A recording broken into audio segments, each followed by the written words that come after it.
Selo Unicef, Evaldo Vasconcelos, e o Núcleo de Cidadania dos Adolescentes se reuniram na Biblioteca Municipal de Cruz para planejar as ações do Desafio 3 e 6. O Desafio 3 tem como tema conhecer e divulgar a lei de aprendizagem para criar oportunidade de conciliar a aprendizagem no emprego e permanência na escola. Já o Desafio 6 tem como tema promover a inclusão escolar e a troca de saberes fora da escola não pode. Na ocasião, foi debatido com o NUCA sobre o que é mais importante priorizar, se é estudar, trabalhar ou conciliar os dois. Desse debate resultou na elaboração de um questionário com 5 perguntas a serem feitas a adolescentes e jovens de 15 a 24 anos, que estarão fora das escolas e não concluíram o ensino médio. A referida entrevista acontecerá no início do mês de junho de 2019 e terá as seguintes perguntas norteadoras. Por que você não concluiu o ensino médio? O que faria você voltar a estudar? O que você acha que ganhou abandonando a escola? O que você acha que perdeu abandonando a escola? Você acha que se tivesse tido a oportunidade de trabalhar como aprendiz numa empresa, ganhando o salário mínimo, você tinha continuado a estudar?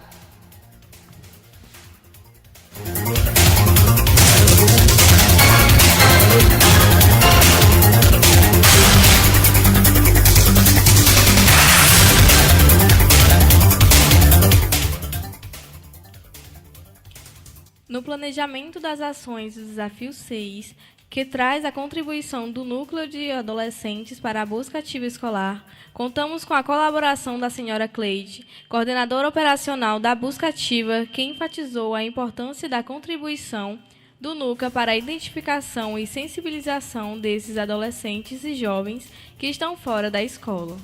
Na ocasião, a mesma apresentou a plataforma do referido Busca Ativa e quais os responsáveis pelas ações, que dentre eles tem assistentes sociais do CRAS e CREAS, agentes de saúde, conselheiros tutelar, dentre outros.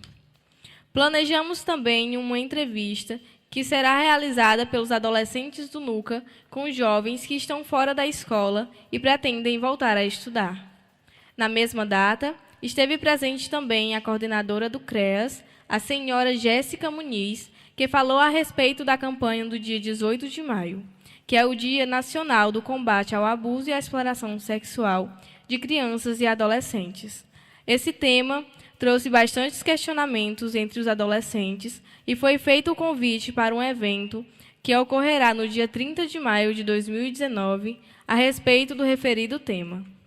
Em relação do Desafio 5, que tem como tema promover a educação para a cidadania democrática, partiu Mudar, que trata do cadastramento eleitoral e vem sendo trabalhado pelo Núcleo de Adolescentes desde novembro de 2018.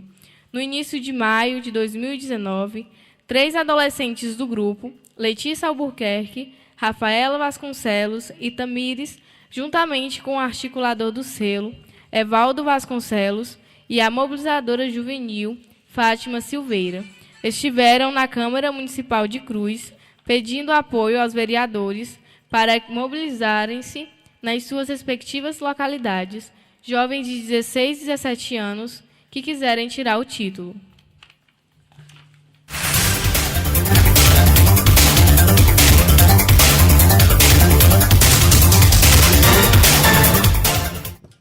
Finalizando as ações do NUCA neste mês de maio, no dia 28 aconteceu a reunião intermediária do Selo Unicef, onde várias autoridades estiveram presentes, dentre eles o excelentíssimo prefeito Jonas Muniz e o vice-prefeito Gleidson Muniz. Estava presente também a comissão intersetorial do Selo Unicef, onde foram apresentados os resultados sistêmicos. A reunião intermediária do Selo Unicef contou com a seguinte pauta: Oficina Cidadania de Direitos pelos adolescentes do NUCA, apresentação de material preparado pelo articulador municipal sobre o percurso do Selo Unicef, a evolução dos indicadores de impacto, prazos para as ações de validação do Selo Unicef, apresentação dos principais objetivos e propostas do plano de ação, balanço das ações de validação realizadas até o momento e dos pontos de sucesso e desafios desenvolvidos em sua realização. Observação: em paralelo a cada ação foram apresentadas as ações já realizadas, os prazos do Unicef e os prazos das secretarias. Diante das apresentações realizadas, eram indicados pontos críticos e os participantes podiam realizar questionamentos para a reorganização dos ajustes para 2019 e 2020. Algumas questões norteadoras foram: quais ações proprietárias precisam ser revisadas? Qual é a proposta de ajuste? Quem serão os responsáveis? Qual será o novo prazo? Foi realizada a importância da participação dos presentes e proposta uma data para envio da versão atualizada do plano de ação, destacando o compromisso dos participantes compartilharem o conteúdo com os outros atores envolvidos no selo Unicef.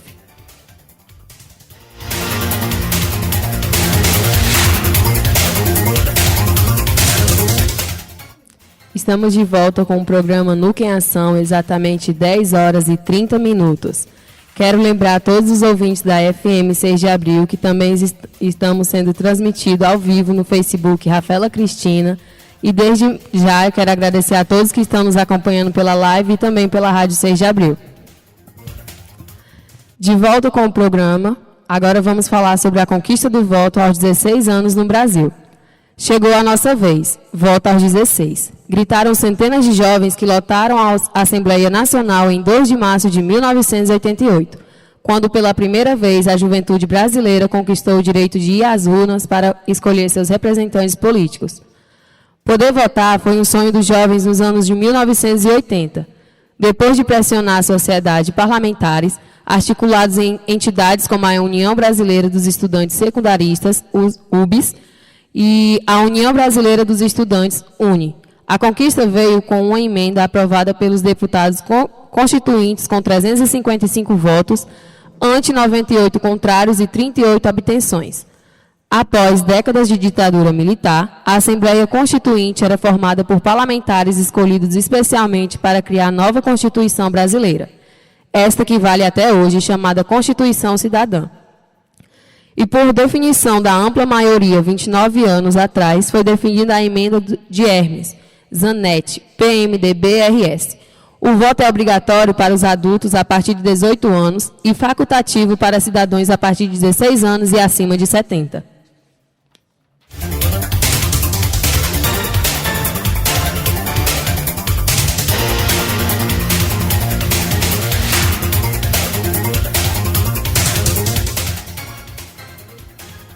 Continuamos falando a respeito do voto aos 16 anos de idade.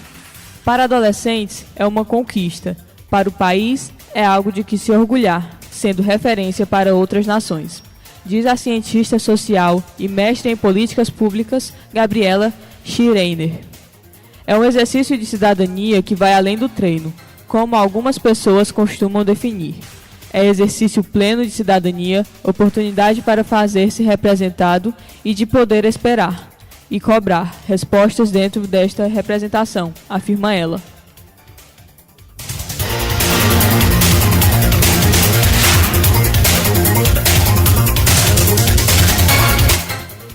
Logo depois da vitória na Assembleia, o direito provocou reações contrárias em segmento da sociedade, incluindo o presidente da República na época, José Sarney. Deputados tentaram apresentar uma emenda para derrubar a conquista no mesmo ano, mas, por decisão da maioria, a medida ficou consagrada na Constituição de 1988.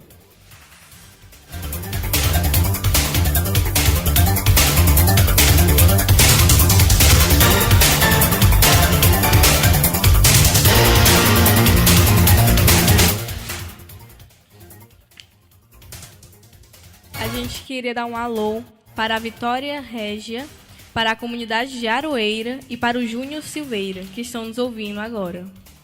Voltando ao nosso programa da rádio, vamos falar um pouco da vitória em 1988. O movimento estudantil somou forças para o próximo passo, a campanha Se Liga 16, estimulada a jovens a participar das eleições presidenciais em 1989. Em tempos sem internet, em que as informações tinham poucos meios para circular. A movimentação da UBS conseguiu até emplacar vídeos em rede nacional de televisão. Dados de 1990 mostram mais de 2 milhões de eleitores com menos de 18 anos cadastrados no Tribunal Superior Eleitoral, TSE. Desses, então, Se Liga 16 tem sido uma campanha permanente da entidade para conscientizar os jovens de seus direitos democráticos. O incentivo é para que o jovem tire seu título eleitoral e, principalmente, se informe, acompanhe e cobre os candidatos escolhidos.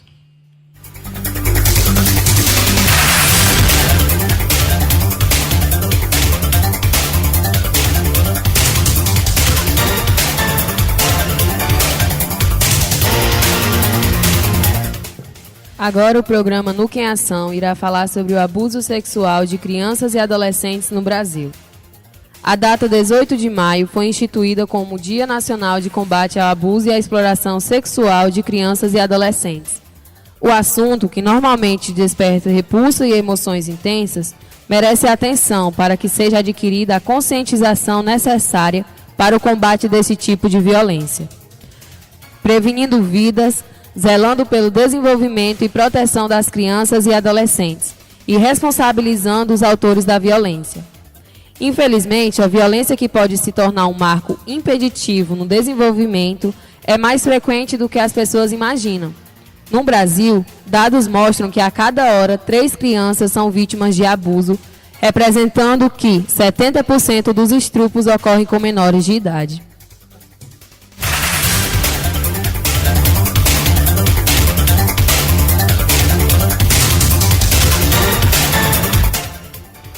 O que é violência sexual? Violência sexual é a violação dos direitos sexuais no sentido de abusar ou explorar o corpo e a sexualidade de crianças e adolescentes. A maioria das pessoas associa violência sexual ao ato de penetração forçado, quando, na verdade, a violência sexual infantil é muito mais ampla, gerando traumas devastadores em qualquer manifestação que ela ocorra. O abuso sexual é caracterizado pela utilização da sexualidade de uma criança ou adolescente para a prática de qualquer ato de natureza sexual. Portanto, estão previstos em lei e são considerados como abuso, toque, beijos, carícia e aliciamento, além da penetração forçada. Compreende-se que o abuso sexual infantil nem sempre está ligado a um ato violento e doloroso, podendo envolver carinhos inapropriados, beijos, a exibição e a exposição de criança na prática da masturbação ou em um ambiente em que ela presencia a prática sexual, seja com um parceiro ou através de pornografia visual. Já a exploração sexual infantil engloba a prostituição de menores de idade, pornografia com vídeos ou fotos que poderão ser comercializados, tráfico de mulheres e turismo com motivação sexual.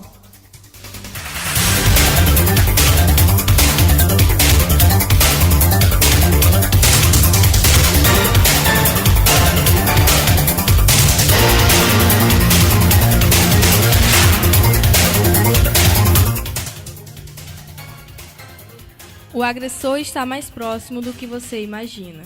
No Brasil, 95% dos casos desse tipo de violência são praticados por pessoas conhecidas das crianças. Em 65% dos casos, há a participação de pessoas do próprio grupo familiar. O agressor, normalmente, possui um perfil sedutor e costuma se beneficiar do vínculo de confiança e relação afetiva que já possui com a criança, envolvendo-a de uma maneira com que faça acreditar de que se trata de uma brincadeira, um jogo ou uma manifestação de carinho especial por ela ser privilegiada. O agressor costuma dividir segredos sobre quaisquer assuntos para que possam fortalecer o vínculo e previamente testar a capacidade da criança em não revelar informações. Ao sentir-se seguro para dar o segundo passo, cria no momento de violência um vínculo de segredo, passando a imagem de um laço íntimo e especial, no qual, para ser mantido, podem ser oferecidas recompensas, brinquedos ou até motivar temores e inseguranças na fantasia da criança, como de se ela revelar o segredo, seus pais poderão ficar bravos e abandonarão, sofrerão violência física, entre outros.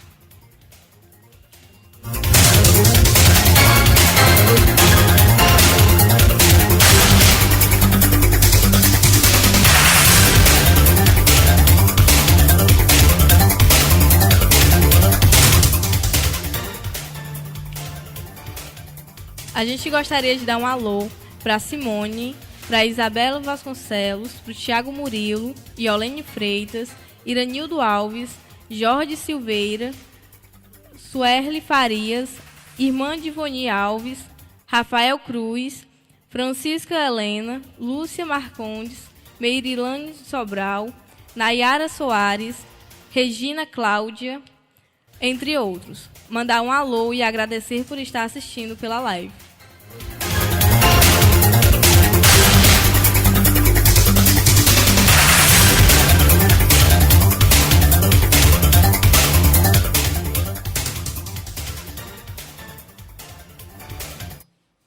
Manifestação da violência sexual. Algumas crianças chegam a verbalizar as experiências e não é raro que os adultos acreditem tratar de fantasias. Vale lembrar que pesquisas apontam que apenas 6% das crianças relatam experiências que não são reais, principalmente pelas experiências nem sempre serem violentas e por serem realizadas com pessoas do seu círculo de confiança. Existe enorme dificuldade em entender o que possa estar acontecendo e, consequentemente, pedir ajuda.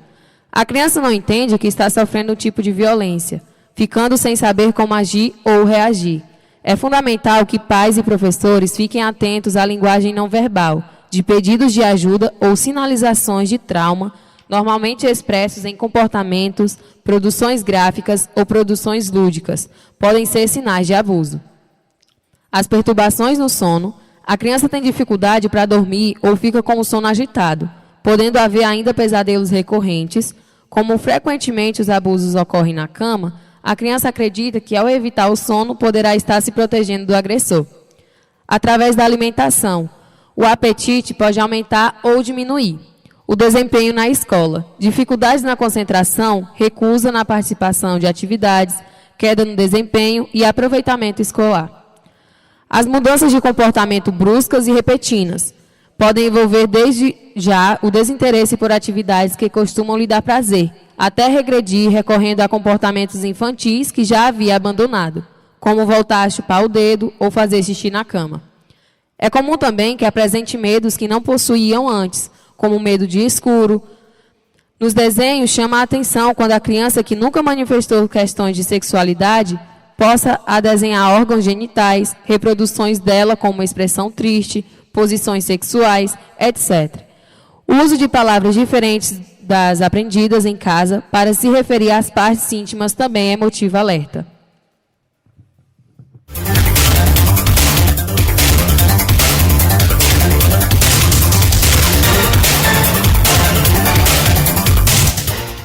Agora são exatamente 10h40 e vamos continuar com o nosso programa. O programa de hoje, Nuca em Ação, está tratando a temática a violência sexual de crianças e adolescentes no Brasil. Será que as mulheres também praticam violência infantil? Apesar de menos comum, mulheres praticam violência sexual infantil. Dados da Polícia Federal revelam que a cada 10 pedófilos, 1 é mulher. O que ocorre é que, em geral, as mulheres são denunciadas com menos frequência. Algumas razões podem estar ligadas a este fato: ausência de penetração durante o abuso, a cultura machista que vê como algo normal as relações precoces entre meninos e mulheres mais velhas ou a receio da família, de, ao denunciar, transformar o fato em um trauma muito maior, interferindo na orientação sexual dos garotos.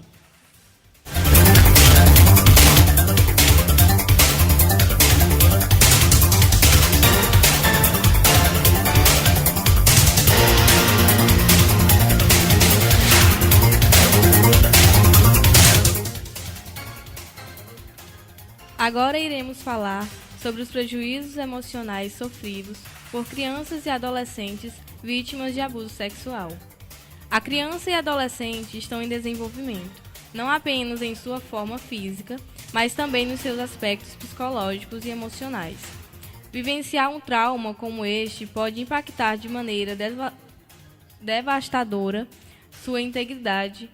O abuso sexual infantil pode desencadear o desenvolvimento de transtornos de personalidade, quadros graves de depressão ou ansiedade, transtorno de estresse pós-traumático, autoimagem, prejudica dificuldades em se vincular afetivamente, estabelecendo relações de confiança, e também mobilizar um enorme sentimento de culpa, ligado ao fato de guardar um segredo e em momentos futuros.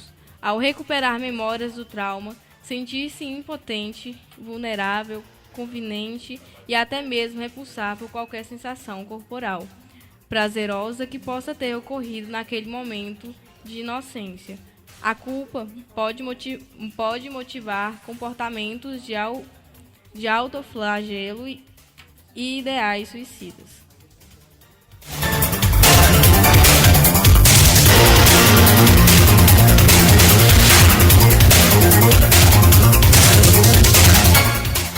Como se proteger? Antes de mais nada, a prevenção começa a se estabelecer uma base de confiança e segurança sólida da criança com os pais. Agressores sexuais tendem a buscar um perfil de crianças que sofram de baixa autoestima e insegurança. Por serem mais manipuláveis, quando a criança possui uma boa relação com os pais, diminui a chance de ser vista como um alvo fácil no olhar de um agressor.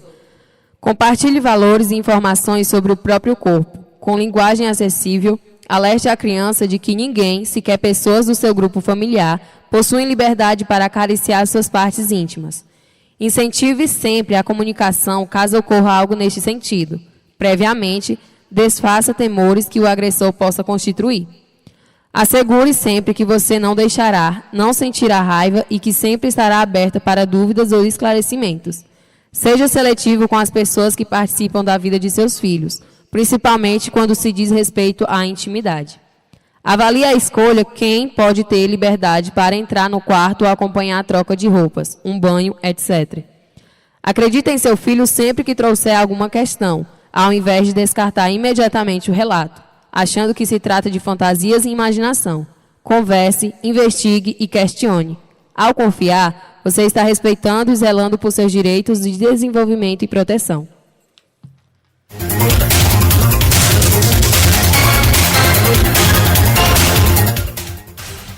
Apoio e providências. Caso acredite que algo de errado está acontecendo com seu filho ou com uma criança que você conheça, não deixe de procurar a ajuda de um psicólogo para que seja feita uma avaliação. Esse é o caminho para oferecer um suporte emocional adequado, que permita a elaboração de traumas e a redução dos prejuízos. Violência sexual é crime e deve ser sempre reportada às autoridades. Não é necessário você ter certeza ou ter testemunhado um fato. Se você suspeita que algo dessa possa estar errado, pode denunciar anonimamente através do Disque 100, Disque Direitos Humanos, através do 180 ou recorrendo ao conselho tutelar mais próximo.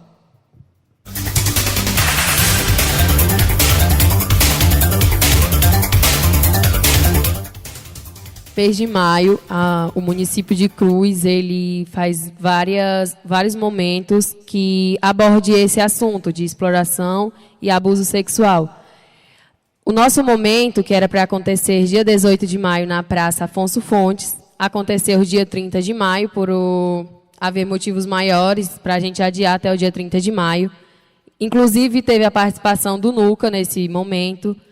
Teve paródias feitas pela Letícia Albuquerque, onde ela cantou, arrasou mesmo. Eu, Rafaela Cristina e o Vitor Bruno estavam sendo cerimonialistas da ocasião. Nessa ocasião, a gente premiou o melhor desenho, que foi do Nathan Diego, que eu não estou lembrada agora a escola, mas foi ele. Do Cajueirinho 1, que eu estou sendo informada aqui. Deixar logo, desde cara, mais um parabéns para ele, que ele foi o ganhador. O segundo lugar foi um aluno lá do Canema. E o terceiro, se eu não me engano, também foi de Cajueirinho. Foi. Aí o que acontece? Teve várias apresentações, tivemos a participação também da banda Padre Valderi. A gente teve paródias da aluna do Canema, da Kaline. Exatamente. É muita coisa para a gente se lembrar, mas foi um momento de muita sensibilização, onde o tema principal era diga sim à vida e não a todo tipo de violência. Agora eu vou passar a palavra para a Letícia, que ela fez uma paródia, ela pode falar a frase principal da paródia.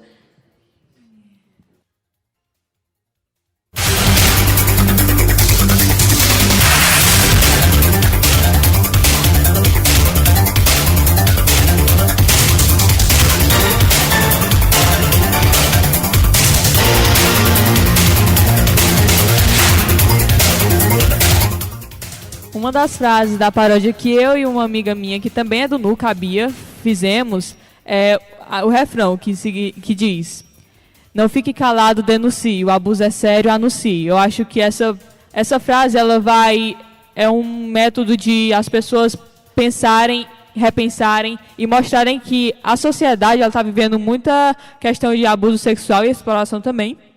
E isso significa que as pessoas devem denunciar, independente se elas foram testemunhas ou se viram ou se souberam. Ao ouvirem um relato de uma criança ou de um adolescente, elas já podem discar o 100 ou ir a um conselho tutelar mais próximo.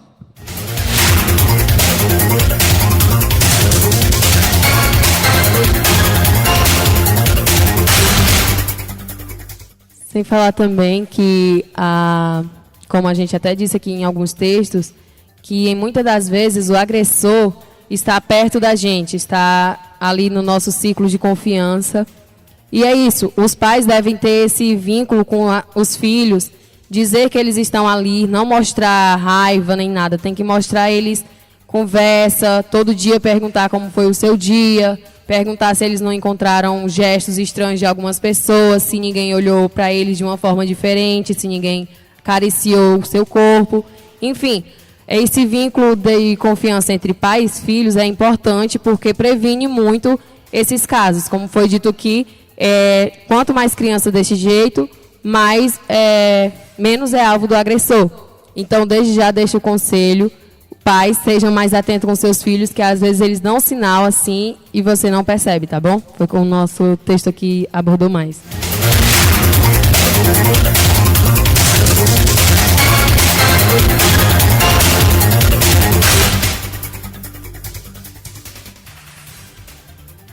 A gente está voltando aqui, vamos dar um alô para a Evânia Marta, Natália Filomena, José Eduardo, Erlânio de Assistência e a Andréia Vasconcelos, que estão nos assistindo agora.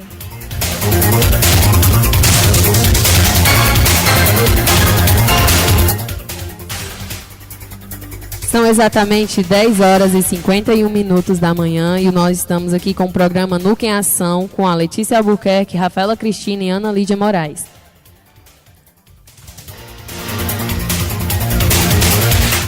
Na nossa dica de saúde de hoje, vamos falar sobre a importância da aveia para a saúde. Os benefícios da aveia são: contém aminoácido que estimulam a produção de lecitina no fígado, favorecendo a depuração completa das toxinas do organismo. Consumir aveia é bom para limpar as paredes das artérias, já que a fibra vai varrendo os depósitos de gordura que vão se acumulando nos vasos, e que podem gerar problemas cardíacos. Os flocos de aveia são ricos em beta-glucano, uma fibra solúvel que se transforma em gel durante o processo de digestão. Este gel aumenta a viscosidade dos alimentos no estômago e intestino delgado. Como resultado, ele diminui o período da digestão, resultando assim numa absorção prolongada de hidratos de carbono. Desta forma, controla os níveis de açúcar no sangue. Ajuda na digestão saudável através das fibras insolúveis. Estas fibras funcionam movendo o alimento através do intestino para ajudar a tratar a constipação. A fibra nos flocos de aveia facilita o funcionamento regular e saudável do intestino. Uma alimentação suplementada com aveia garante uma diminuição no nível de colesterol e, por consequência, protege contra doenças cardiovasculares. Esse efeito benéfico do cereal acontece porque a aveia atrapalha fisicamente a absorção de diferentes tipos de gordura no intestino e, por isso, impede sua transformação em colesterol. Comer uma porção de flocos de aveia todos os dias pode facilitar o controle dos níveis de pressão arterial. Isso também ajuda a reduzir a necessidade de medicação hipertensiva em certos casos. A pressão arterial elevada pode representar sérios riscos à saúde.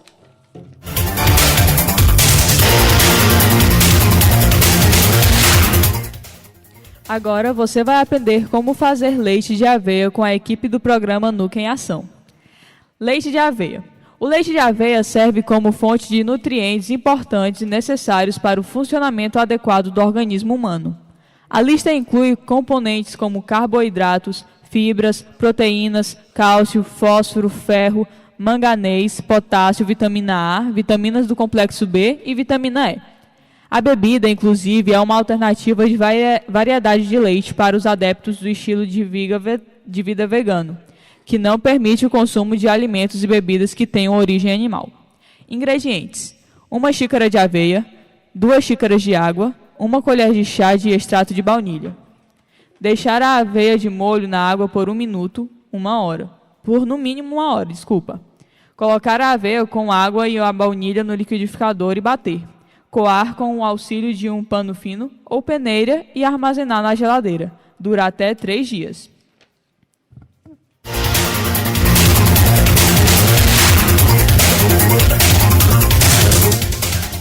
Agora, exatamente 10 horas e 55 minutos, gostaria de chamar o Evaldo Vasconcelos, o articulador do selo Unicef, para dar uma palavrinha aqui.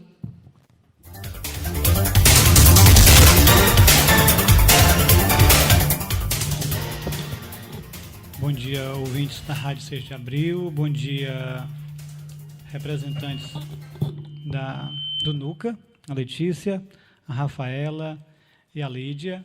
Muito obrigado pelo trabalho que vocês vêm fazendo junto ao NUCA, um trabalho gratificante, maravilhoso, certo? Que merece todos os aplausos, certo?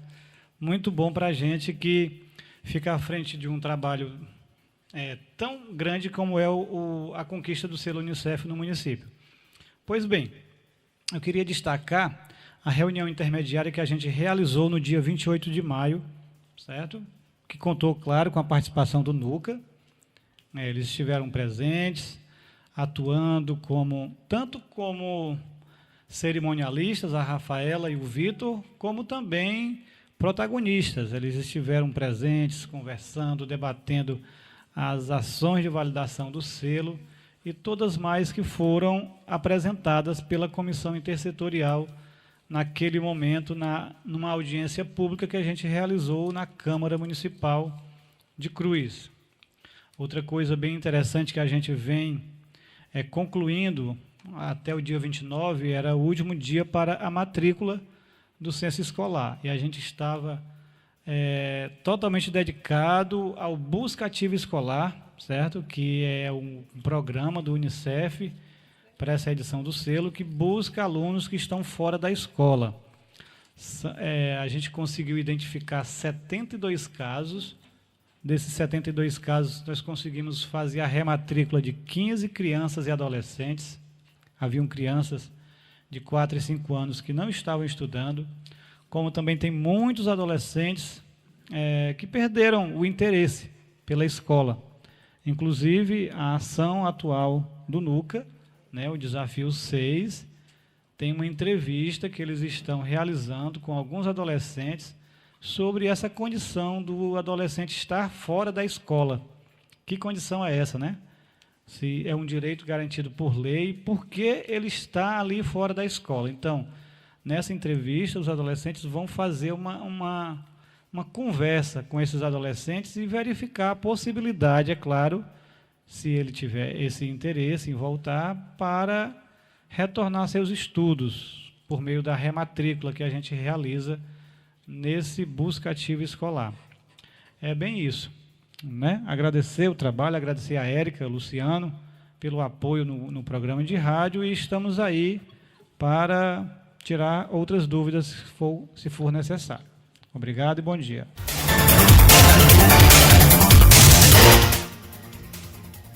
Gostaria de dar um alô aqui para Abdoral Ferreira e Ivonete Souza.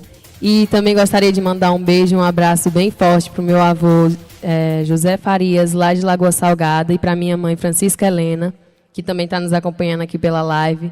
Quero dizer para essas duas pessoas que eles são meu alicerce. Fico um pouco emocionada e nervosa para dizer as palavras para ele. Mas um beijo, um abraço bem forte. E saibam que eu sempre vou amar vocês.